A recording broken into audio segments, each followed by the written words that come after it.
Well,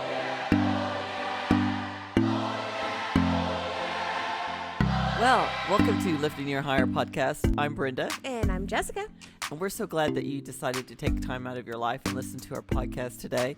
And today we are talking about depression because it's real. And, you might think, well, we just came off the holidays, But that's the worst time, I feel like. Well, actually, it can and it can't be. It can be like, if everything's going well and you're rushing and you're not really paying attention, you might not really realize it. And then you come off the high of the holidays.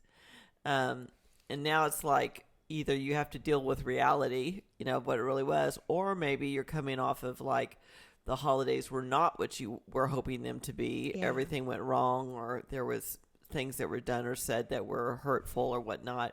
And now you've kind of just tanked. Mm-hmm. And so you've got to pick yourself up and go on. So we're not really talking about clinical depression because both Jessica and I are not professionals. Sorry, but no, we are not professional. Clinical professionals at all. But we wanted to talk about it from a Christian standpoint because we are both born again Christians, and how it's so prevalent in Christians in America. I mean, I don't know what's wrong with us, why we are, but it is. But so we got to deal with it. And so we thought and dealing with it after the holidays is probably a good time because I think lots of times you don't realize it that you are because you're just rushing through all the appointments, all the gatherings, the parties and the parties shopping. And whatever. And now it's all over and you're like, oh, that was the worst Christmas ever, or that was the best Christmas ever. You just have to deal with it. So that's what we're going to talking about today. In fact, I looked it up and I Googled it on the internet and the Google says like 7 million American Christians suffer with depression. Yeah. So, and depression can, it goes from being mildly discouraged to full-blown helplessness where you need a clinical counselor that medical counselor that can deal with it. But depression is real. It's it has to do with your physical body and it has to do with your soul. Remember, your soul is your mind, will, and emotions. Yep. And then it also has to deal with, it's a spiritual thing. It is 100%. A spiritual thing. Do not think it is not. It is. And so so we need to deal with that. And I know one of the and there's a book out there that I highly recommend to people to read that if they have this issue or if they struggle with it. And it's called Seeing in the Dark. And it was written by a pastor named Gary Kinnaman and then also a medical doctor named Dr. Richard Jacobs. And they collaborated together and they wrote this book, Seeing in the Dark. And it deals with depression.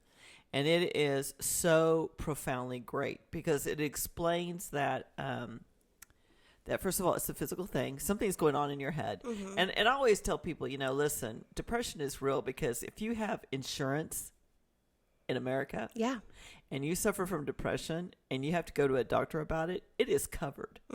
And health insurance companies are not in nonprofit. They're not in it for the benefit of helping someone. They're in it to make money. Of course. So if they have to pay for something, then know that somewhere down the line they figured out that it is real. Yeah.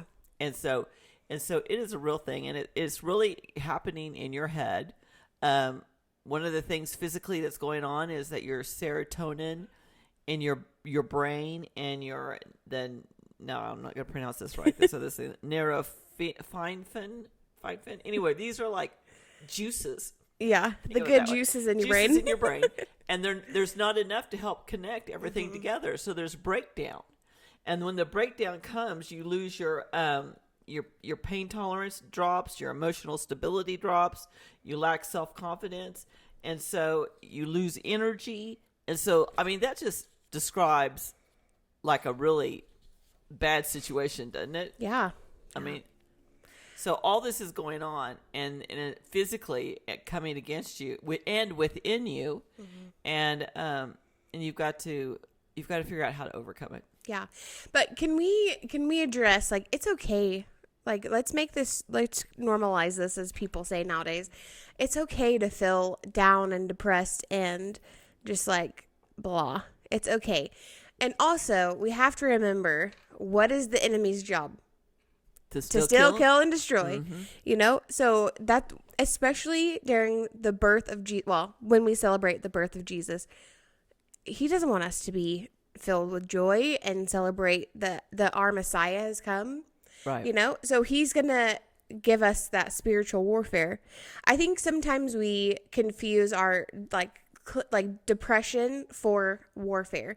I mean, there's days that I feel like poo. I don't want to get out of bed, but I wake up and I know that it's not necessarily depression as we would call it, but it's warfare, because either of like I've taught on something, or something's coming up that I'm teaching on, or life, like you have one-on-one encounters with friends and coworkers that could change their life for the better. That is so true. That is so true, because lots of times, even like I have that experience too, where, if you have Jesus Christ in you and you have to go amongst a bunch of people that don't, you are not going to be liked. You're not going to be the favorite person in the room. No. It's going to be hard. And so, usually around holidays, what do? We spend them with family. And so you're going into a situation where other people are that may not have Jesus in them, and you just showing up is not bright and shiny thing. Yeah. And so that's sad. Isn't it sad? That's so sad. That's natural to feel sad about it, because it's like, well, I wish it wasn't such a warfare type of situation. I wish it was, love and happiness. Well, unfortunately for some of us, that's not the way it is. Yeah. And so it is sad. And it's okay to feel sad about it, but we don't want you to let it control you or drag you down into something deeper that is harder to crawl back out of. And so, so it is natural to feel sad when things don't go well through the holidays the way you wanted them to. Yeah, especially if you're going into multiple places that aren't, filled with the love and the light of Jesus, Yeah. That's why it's so important for us to daily put on the armor of God. Daily. I know that sounds like a super churchy thing, but that God's given us that armor for a reason, and use it. It's important for us to use it. I wanted to read this. Ephesians 6:12 says, "For we do not wrestle against flesh and blood, but against the rulers, against the authorities, against the cosmic powers over the present darkness, against the spiritual forces of evil in the heavenly places." So we don't have to wrestle against that. We can walk in peace and know that, hey, I have my armor on, so I'm going to be okay. Yes, you're still going to, deal with warfare, but at least you have your armor on, and it's not going to, level you. That's right. And also, just as important as putting your armor on God. Okay, so you've got your armor on. Now you need to know who you're warring against specifically. Yeah. I mean, yes, you're warring against the enemy, Satan, who wants to come to steal, kill, and destroy. But specifically, there is a strong man over depression. And according to Isaiah 61:3, that strong man over depression is called the spirit of heaviness. And so you need to know when you come against who you're coming against the strong man, the spirit of heaviness. And you need to make sure that you cast that down, because you have Jesus in you. He won the battle. You didn't. Amen. He won the battle for you. So in his name, you have the power to get rid of that spirit of heaviness. And so it's so important to know who you're kicking out of the house, whether it be the house of your body or the house that you live in. Yeah. This is who you're giving the boot to and getting out. And so don't ever, and that's Isaiah 61:3. So that's just very important. That's good. Yeah. So anyway, as a Christian, what do I do when I'm bummed out because I just came off a high of a holiday where things went really well or they didn't go well at all? And so we are just kind of, first of all, we're talking about praying. Yeah. You need to go to your source. Who's your source? Jesus. You need to spend some time with him. I always think of it. I know this sounds really weird, but sometimes when you watch those space movies, and they go out into the, like Mars or something, and then they come back into the the spaceship, and what is the first thing they do? They decontaminate them. Yeah. You have to go through the little, get all, whatever it was on the Mars planet, you have to get cleaned off of you and you get decontaminated. And sometimes that's what we need to do. We just need to spend a little time with Jesus afterwards, maybe a little extra more time just getting decontaminated from the holiday. You know what I mean? The ups and downs of what went on. And it can be really hard to spend that quiet time because you're used to I got to go do this. I got to hustle. I got to do this. Like, my house is dirty. I got to do that. No. If you just get up a few minutes earlier and just spend those quiet moments before your family wakes up with the Lord, in the presence of the Lord. And I just can't imagine, okay, so like you're hustling, the Christmas day, you're hustling over to so-and-so's house, like maybe that's your parents are divorced, so you're hustling you and the kids over to grandpa's house. Then you're hustling you and the kids over to grandma's house. And then you're trying to have your own personal family Christmas. But then you've also got the in-laws' house. And I'm just like, I'm exhausted just talking about it. Same. And then you're dealing with all types of personalities. It's just... what a hot mess. And I mean, if you think about it, think about your kids. Not all kids, but some kids during the holiday season, that spirit of like getting, if you, there's some parents out there that do a great job and they are more happy to give than to receive. But that spirit of like, I gotta get, and if the more places you go, the more presents they get to open. They're like, give me. Yeah. So, and then that kind of just opens it up. But yeah, I don't know. I've seen that in kids, especially at like church, most of them are really excited to like, here, have something for you, open it, but if we're not careful. Yeah. Can y'all really accelerate? And really don't explain why. Yeah. It's like, okay, let's go to the next house and get some more presents. Let's go. Yeah. I could get that way. But anyway. Same. We all can get that way. Yeah, stay focused on what the reason for the season is. Yes. I think that's so important that we stay focused on why we give gifts. And I think when we do that, then that kind of helps combat I have to give gifts, Yeah. Yeah. So. Yeah, exactly.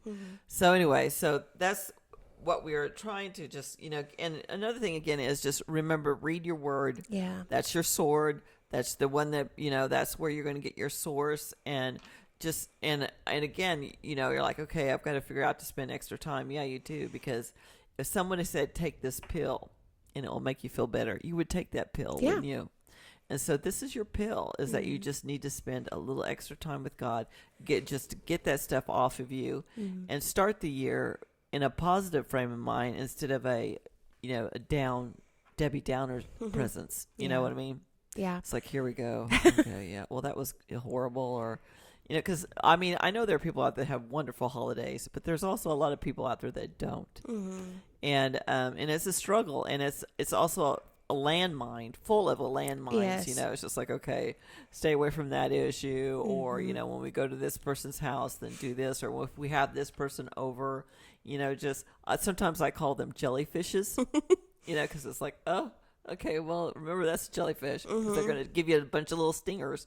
And so it's just, it's a lot to intake in a short amount of time, heavily impacted, and it can put you in a sad situation. And so know that that's normal, but don't stay there. Remember to seek prayer and also seek advice from, whoever your spiritual leaders are, like your pastor or whatnot, and then do what they say. That's always makes me crazy too. Seek advice and they don't do it. No. It's like, did they tell you to, It's like telling a friend, oh, this is how you should do it, because they're seaking advice from you and then they don't do it. And you're like, it's like, okay, awesome. Okay, great. Thanks.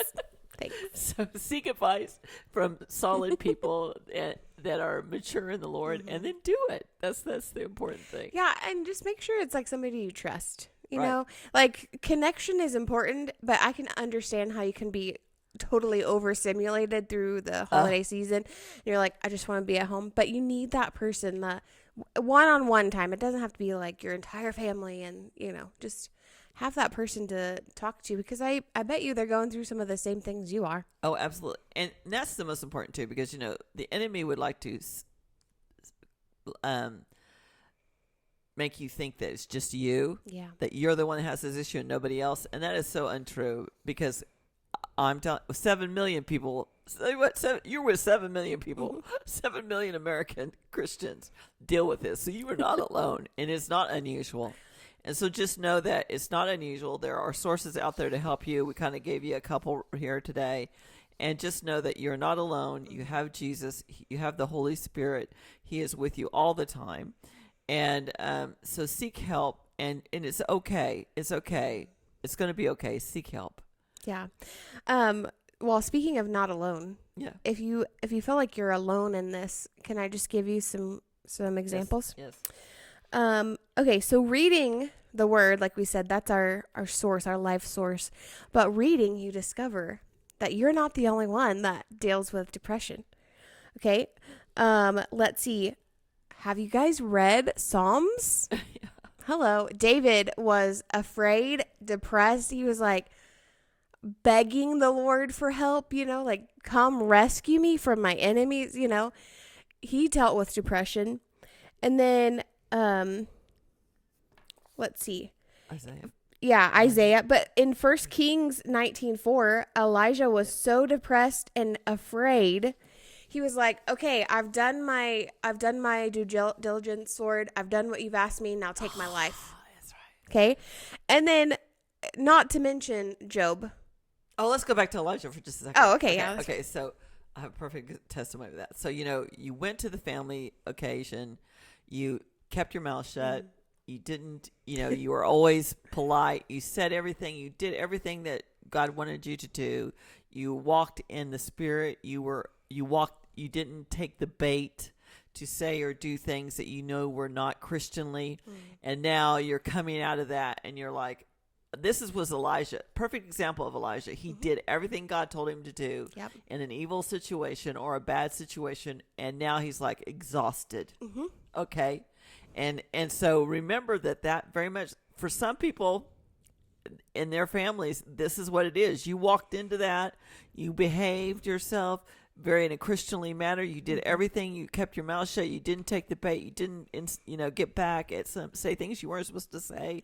Yeah. You showed love, and now you are exhausted, and that's okay because Elijah was exhausted. And then what did God do for Elijah? Elijah went to him, and God fed him and restored him and gave him strength back, gave him sleep. Yep. Hey, rest. Get some sleep. Hello. And brought him back. And so know that Elijah's a perfect example of that. Absolutely. Well, and then we have Job, and I think a lot of people look over Job because it's just so bad. It's so bad. But just one thing that just sticks out, the whole story of Job is Job never wavered. He knew the promises God had given him and his people, and he kept his focus. So even when we are feeling down and it feels like nothing is going our way, everything is ruined, we still keep our eyes on Jesus because he is the reason. Like he is our life. I mean, the light, Right. So. Amen. Hallelujah. Yeah. So anyway, we're glad that you joined us today, yeah. And we hope that this helped, or maybe someone that maybe needs to hear it, and so just pass it along. And we just pray that you have a good new year, that the plans of God for you are good, they're not evil, and we want you to know that you are loved, that you are beautiful inside and out, that you have a purpose, and you are needed. So be blessed.